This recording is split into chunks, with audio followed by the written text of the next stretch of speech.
There are three categories of objections that your audience is thinking, feeling, or they're not even aware of these subconscious beliefs that prevent them from saying yes to you. Today's episode, we are diving into the three different objection categories and how you can easily address them and literally draw in the right people to you. So let's get on to the show. You're listening to Be in Demand, the podcast for honest advice, inspiring stories, and ideas for growing your business by leveraging the expert that you are. I'm your host, Laurie-Ann business mentor, and I'm also a reformed painfully shy girl, red wine lover, and exercise enthusiast. Join me as I share how being positioned as the expert in your industry, even if it's a busy one, will help you stand out and be the one in demand to hire and work with. So welcome back to another episode. And today I just want to talk about these objections because this is part of what I teach inside In Demand Signature Speech is how you can actually address the objections. Everybody that's in your audience, they are wary. They are suspicious. They may love you already, but in the back of their mind, they're just like, yeah, this isn't going to work for me. So your job as the speaker is to address those objections. And I'm going to share with you a little bit about how to address those objections, because this is exactly what I've been doing. And when you do this, the right people are going to raise their hand. They are going to say yes to your offer, yes to that next step, yes to following you, yes to whatever your PDF is, etc. They are just going to want to continue to build that relationship with you. I mean, that's the whole reason why we're speaking, is to build beautiful relationships with the people that are in our audience. So I'll just share a story with you about a gentleman who saw me speak in person. And I infused a couple of stories that handled and talked about, that addressed the objections that the audience is feeling, thinking, or even subconsciously, they're not even aware of it. And he booked a call with me. And on that call, he said to me, I have no idea what you did up there, but here I am, I'm on a call with you, and I don't have the money to pay you or to join your program, but I want to know how you did what you did that got me here on the phone with you. So I laughed, and I told him, I'm just like, that's exactly what is inside In Demand Signature Speech. So if you want to learn how to do that, come and join me over there. And if you want to learn more information, that link is down below, but it's also speakandstandout.com/SS for signature speech. So the first objection that people have is money. Money. I don't have enough money. I don't have money for that. I will wait till I sign on a few clients. That's one of my favorite ones, because you're waiting to invest in yourself till somebody says that they'll invest in you, but you're not going to invest in yourself until somebody else invests in you. And I'm just like, do you see, that's just not going to work, because it's like the universe, and the way that the different laws, you are going to get what you attract. So what are you putting out into the world? Are you investing in yourself? Then you are going to attract the right people who are investing in you. That's too expensive. I'm not making enough money to afford this. So there's that money one, and I always say, expensive compared to what? How much are you losing over time by not investing in yourself? So money is a big one. Money's a very big one. So you have to address the money issue that people are thinking, that they're feeling, that they believe. And you can do that in a number of different ways. But first, let's continue to talk about the different objection categories. So money is one of them. Another one is time. Again, very similar to money, money and time. These are just energies. Time. I don't have enough time. I don't have time for this. This is going to take too long. Or I will do this later. So it's either This is taking too much time. I have no time myself, or I'm going to do this later. I will wait. So in my particular situation, people will say, well, I'll wait to hire you to write a signature speech when I get booked. Again, this comes almost down to the same one about the money. Like, I'll wait to hire you or do your program when I've signed on a few clients. So just think about that. Like, okay, so again, with the time, you're not investing in yourself until somebody else has invested in you and wants to book you.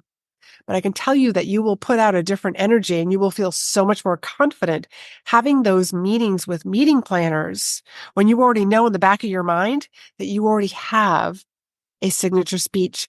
You already have a presentation that is ready to go. And the third one is belief. That's a belief in yourself. Sometimes people don't believe in themselves. Like, I'm just not sure that this is going to work for me. I've tried that before. It didn't work. I've joined other similar programs. It didn't work for me. That won't work for my industry. That won't work for my type of clients. And nobody in my industry does that.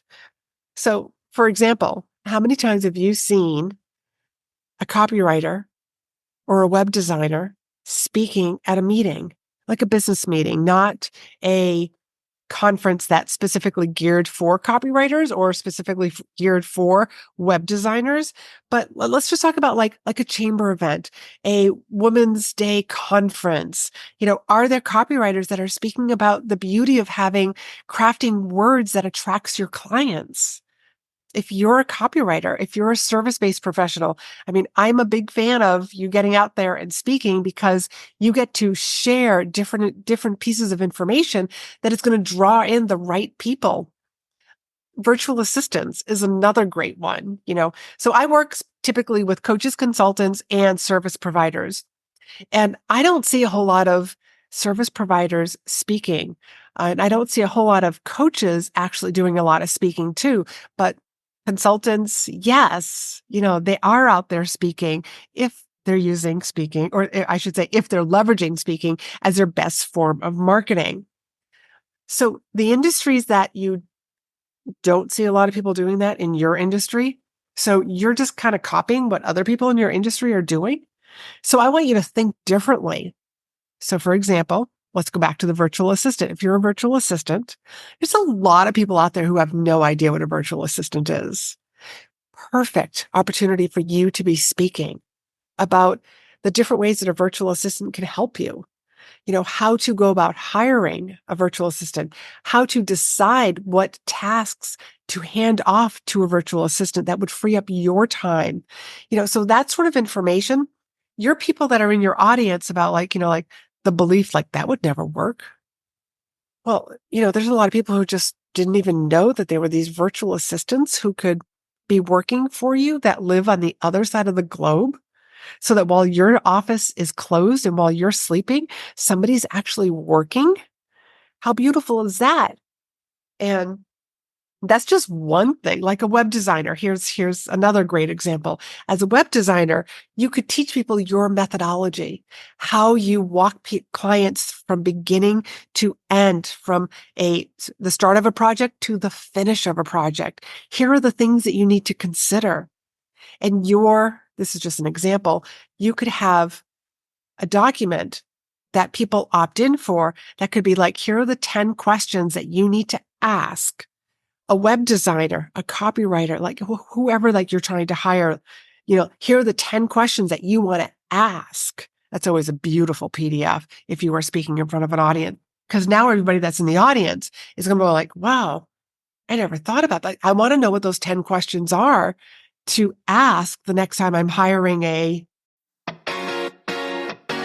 Are you ready to leverage speaking as your best form of marketing? There are over 7,500 events looking for speakers every single day.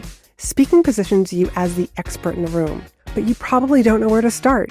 So I created this great resource called the Directory of Places to Speak. This resource will help you get started today. So head on over to speakandstandout.com objections.com/directory to grab your free copy now.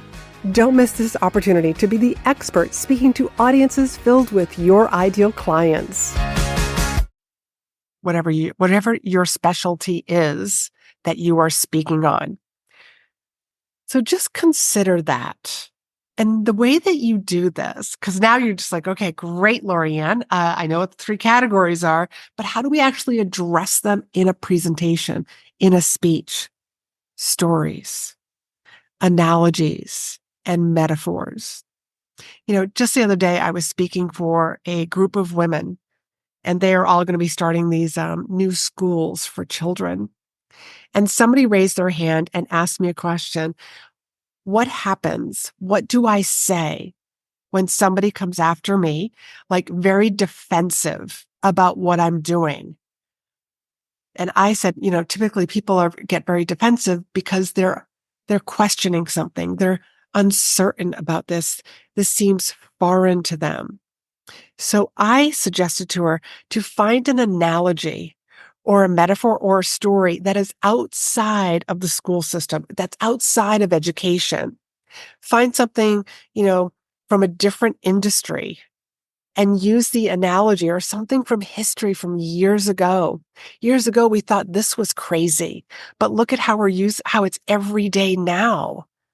That's what I'm doing. I'm doing something that's just new right now. So I gave her like that particular idea. So in your presentations, when you're speaking, now, whether you're speaking or you're on a sales call or a job interview, let's use these sort of stories or metaphors that can be outside of your industry because it makes people like, oh, I get it. Yeah. It could spark conversation. If you are speaking and you are a coach, a consultant, or a service provider, and you use some sort of an analogy about investing in yourself, about believing that this could actually work, that this is something new, or even about time, it helps people like see it from a different point of view. And remember, stories also are like candy for the mind. The brain like just loves stories. But anytime you use like an analogy or a metaphor, or like some sort of like a sports analogy, people are like, oh, yeah, that makes complete sense. Fitness analogies are also a great one. And they could, like the like fitness ones could actually help with all 3 of these categories. So let me see if I can like actually like share some with you. The time one, if you don't have time to actually work on your health, you're going to have to make time to be ill. Money, yeah, I know, like a lot of people think that $30 a month for a gym membership's really expensive, but how much do prescriptions cost and an increase in your health insurance cost you over a lifetime? Belief, everybody starts one day, their first day at the gym, and it's about showing up the next day and the next day and the next day, so that you can actually see the change in yourself and other people are going to start to see the change in you as well, and then you just tie it right back to what you do. So for example, I'll just use the time one. I don't have the time to take in-demand signature speech. It's like, well, great. I don't think I would actually say great, but it's like, okay, so if you don't have time to do it now, when will you have time to do it later? Because it's just like in health. If you don't make time to have healthy habits now, you will be making time plus interest for your lack of health later in life. And so what I do inside in-demand signature speech is that, and here it is like, I'm just going to like tie it up for people. What do you mean you don't have time? I mean, like it's a couple of days. It doesn't take that long. And by the end, you're going to actually have a completed signature speech. Or how long have you wanted to actually write a signature speech, but you haven't made the time for it yet? How long has that been on your list? So I want you to think of like whatever your specialty is, and you're going to take your specialty and apply it to to your audience? What are their time, money, and belief objections that they have that come up over and over and over again? And a lot of your stories, you don't have to keep coming up with new stories. This is always one that I constantly hear a lot about is just like, yeah, but I have to rewrite a speech. No, you don't have to rewrite a speech. You can use the same speech over and over again. And I'm more than happy to I'm going to show you how to actually customize it so that the audience thinks that you actually wrote this, for them. So here's one of my stories. This was a woman who was afraid of public speaking. She actually left her corporate job to start her own company, her own entrepreneurial journey, so that she wouldn't have to speak in front of people at meetings. So that's what she did. Her boss was very supportive, by the way, and wished her well. And she finally got to the point where she's just like, I want this fear out of my life. And she hired me. Now, she was a busy woman starting a new company, but also she had 2 twins that were under the age of 5. So busy mom, that handles the time one. The money one for her actually never came up, but this particular story actually touches on the time and the belief. She was afraid, her belief was she was afraid of public speaking, but she knew that she wanted to tackle it. So she hires a speaking coach to help her do this. Her friends thought she was crazy, but she was like, nope, I'm going to do this. I'm going to get over this fear. And guess what? After her very first presentation, I asked her, were you nervous?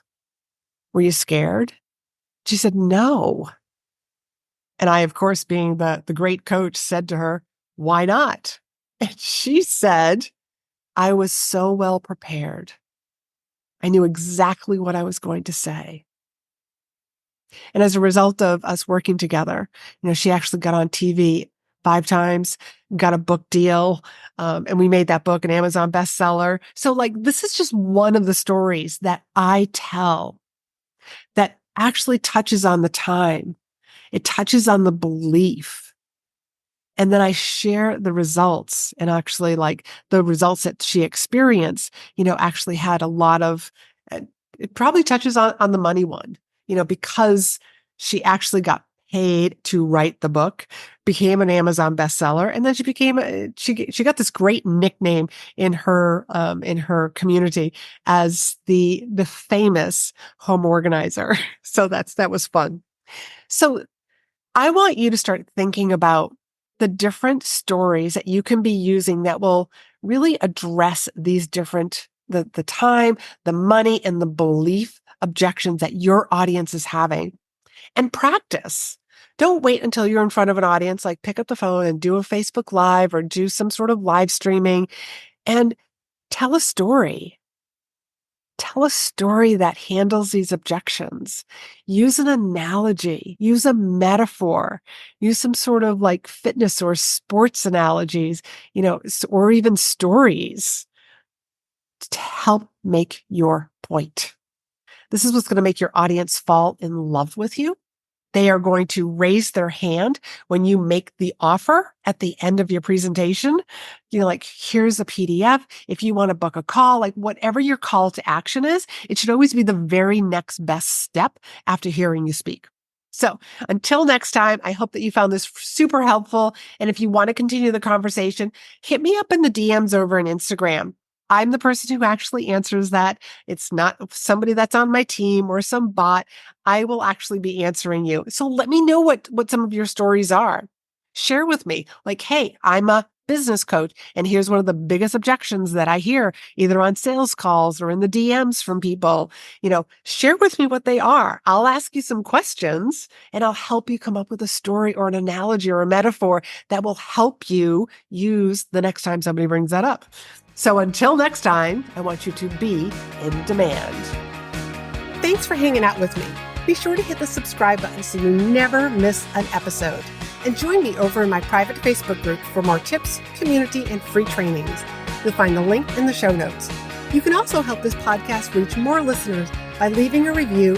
And as a thank you, each month I pick one of my reviewers to win a free coaching call with me. So if you haven't done so already, Please leave a review and you could be the next winner.